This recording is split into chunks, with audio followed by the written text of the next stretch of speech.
Hi hello friends, ಎಲ್ಲರಿಗೂ ಮಂಗಳ ಪಾಕಶಾಲೆಗೆ ಸ್ವಾಗತ. ಬನ್ನಿ, ನಾನಿವತ್ತು ಹಸಿ ಅರಿಶಿನ ಒಣಗಿಸಿ ಪುಡಿ ಮಾಡ್ಕೊಳ್ಳೋದು ಹೇಗೆ ಅಂತ ತೋರಿಸ್ಕೊಡ್ತೀನಿ. ಈಸಿಯಾಗಿ ಮಾಡ್ಕೊಳ್ಬಹುದು. ನಮ್ಮ ಮನೆ ಹತ್ರನೇ ಮನೆ ಮುಂದೆ ನಾನು ಹಾಕ್ಕೊಂಡಿದ್ದೆ ಈ ಅರಿಶಿನ. ಅದರಲ್ಲಿ ನನಗೆ ಒಂದು 2 kg ಅಷ್ಟು ಸಿಕ್ಕಿತ್ತು. ಅದನ್ನು ನೀಟಾಗಿ ನೀರಲ್ಲಿ ತೊಳ್ಕೊಳ್ಬೇಕಾಗುತ್ತೆ. ಒಂದು ಸ್ವಲ್ಪನೂ ಮಣ್ಣಿರಬಾರ್ದು, ಆ ರೀತಿ ತೊಳ್ಕೊಳ್ಬೇಕು. ತೊಳ್ಕೊಂಡು ಅದನ್ನು ಒಂದು ಸ್ವಲ್ಪ ಹೊತ್ತು ನೀರೆಲ್ಲ ಬಸಿಯೋದಕ್ಕೆ ಬಿಟ್ಟು ಆಮೇಲೆ ಈ ರೀತಿ ಹೆಚ್ಚಿಟ್ಕೊಳ್ಬೇಕಾಗುತ್ತೆ. ಚಿಕ್ಕದಾಗಿ ಹೆಚ್ಚಿಟ್ಕೊಂಡ್ರೆ ನಮಗೆ ಒಣಗಿಸೋದಕ್ಕೆ ಈಸಿ ಆಗುತ್ತೆ ಮತ್ತು ಮಿಕ್ಸಿಲಿ ಓಡಿಸ್ಕೊಳ್ಳೋದಕ್ಕೂ ಈಸಿ ಆಗುತ್ತೆ. ಅದಕ್ಕೋಸ್ಕರ ನಾನು ಈ ರೀತಿ ಚಿಕ್ಕದಾಗಿ ಹೆಚ್ಚಿಟ್ಕೊಂಡಿದ್ದೀನಿ. ಹಾಗೆ ಉಂಡುಂಡೆನೇ ಒಣಗ್ಸೋಕ್ಕೋದ್ರೆ ಬೇಗ ಒಣಗೋದಿಲ್ಲ, ಹಂಗಾಗಿ ಅದು ಬೂಸತ್ತುತ್ತೆ. ಅದಕ್ಕೋಸ್ಕರ ನಾನು ಈ ರೀತಿ ಹೆಚ್ಚಿಟ್ಕೊಂಡಿದ್ದೀನಿ. ಬನ್ನಿ, ಈಗ ಮಾಡೋದು ಹೇಗೆ ಅಂತ ನೋಡೋಣ. ಒಂದು ಇಡ್ಲಿ ಸ್ಟ್ಯಾಂಡ್ ಇಕ್ಕಿದ್ದೀನಿ. ಅದಕ್ಕೆ ನೀರು ಸೇರಿಸಿ, ನೀರು ಕಾದ್ಮೇಲೆ ನಾನು ಅರಿಶಿನ ಒಂದು ಚರುಕ್ಲಿಗೆ ತುಂಬಿಟ್ಕೊಂಡಿದ್ದೀನಿ. ಅದನ್ನು ಆ ಪಾತ್ರೆ ಮೇಲೆ ಇಡ್ತಾಯಿದ್ದೀನಿ. ನಾವು ಇಡ್ಲಿನೆಲ್ಲ ಯಾವ ರೀತಿ ಉಸ್ರಲ್ಲಿ ಬೇಯಿಸ್ತೀವೋ ಅದೇ ರೀತಿ ಒಂದು 5 to 10 ನಿಮಿಷ ಬೇಯಿಸ್ಕೊಂಡ್ರೆ ಸಾಕಾಗುತ್ತೆ. ಹಿಂಗೆ ಇಸಿಗೆ ನೋಡಿದಾಗ ಬೆಂದಿರುತ್ತೆ. ಆವಾಗ ಅದನ್ನು ಒಂದು ಪಾತ್ರೆಗೆ ಸೇರಿಸ್ಕೊಳ್ತಾ ಇದ್ದೀನಿ. ನಂದು 2 ಚರುಕ್ಲಾಗಿತ್ತು, ಹಾಗಾಗಿ 2 ಸಲ ಬೇಯಿಸ್ಕೊಂಡ್ಮೇಲೆ ಈ ರೀತಿ ಬಿಸಿಲಲ್ಲಿ ಒಣ ಹಾಕಬೇಕು.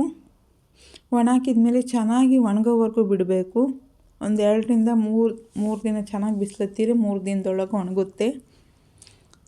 ಒಣಗಿದ್ಮೇಲೆ ನಾನು ಈ ರೀತಿ ಒಂದು ಪಾತ್ರಕ್ಕೆ ಸೇರಿಸ್ಕೊಂಡಿದ್ದೀನಿ. ಒಂದು ಬಟ್ಲು ಅರಿಶಿನ ಕೊನೆ ಆಗಿದೆ. ಇದನ್ನು ಒಂದು ಮಿಕ್ಸಿ ಜಾರ್ಗೆ ಸೇರಿಸ್ಕೊಂಡು ರುಬ್ಕೊಳ್ಬೇಕಾಗುತ್ತೆ. ನುಣ್ಣಗೆ ರುಬ್ಬಿದ್ಮೇಲೆ ನಾನು ಜರಡಿ ಹಿಡ್ಕೊತಾ ಇದ್ದೀನಿ. ಅದರೊಳಗೆ ಒಂದೊಂದು ಅರಿಶಿನ ಕೊಂಬಿದ್ರೆ ಅದು ಸಿಗುತ್ತೆ, ಹಾಗಾಗಿ ಅದಕ್ಕೆ ನಾನು ಜರಡಿ ಹಿಡ್ಕೊತಾ ಇದ್ದೀನಿ.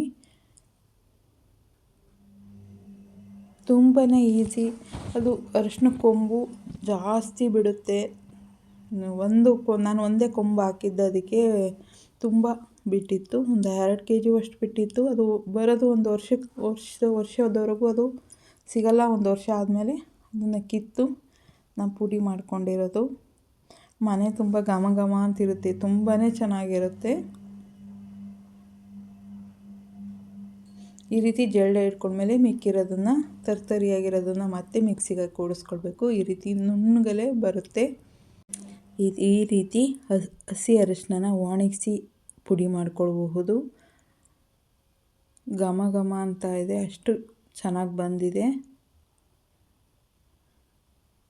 ನಾನು ಅದೇ ಬಟ್ಲಲ್ಲಿ ತುಂಬ ಆಗಿದೆ, ನಾನು ಕಮ್ಮಿ ಆಗುತ್ತೆ ಪುಡಿ ಮಾಡ್ಕೊಂಡ್ಮೇಲೆ ಅಂದ್ಕೊಂಡೆ. ಇಲ್ಲ, ಅಷ್ಟೇ ಬಂದಿದೆ. ನೋಡಿದ್ರಲ್ಲ ಫ್ರೆಂಡ್ಸ್, ಎಷ್ಟು ಈಸಿಯಾಗಿ ಅರಿಶಿನ ಕೊಂಬನ್ನ ಒಣಗಿಸಿ ಪುಡಿ ಮಾಡ್ಕೊಳ್ಬಹುದು ಅಂತ. ನಿಮಗೇನಾದರೂ ಈ ವಿಡಿಯೋ ಇಷ್ಟ ಆಯಿತು ಅಂದರೆ ಪ್ಲೀಸ್ ಒಂದು ಲೈಕ್ ಮಾಡಿ, ಶೇರ್ ಮಾಡಿ, ಸಬ್ಸ್ಕ್ರೈಬ್ ಮಾಡಿ. ಹೊಸ ವಿಡಿಯೋಕ್ಕೋಸ್ಕರ ಬೆಲ್ ಐಕನ್ನು ಕ್ಲಿಕ್ ಮಾಡಿ. ಯಾರ್ಯಾರು ವಿಡಿಯೋ ನೋಡಿದ್ದೀರೋ ಅವ್ರಿಗೆಲ್ಲ ಧನ್ಯವಾದಗಳು.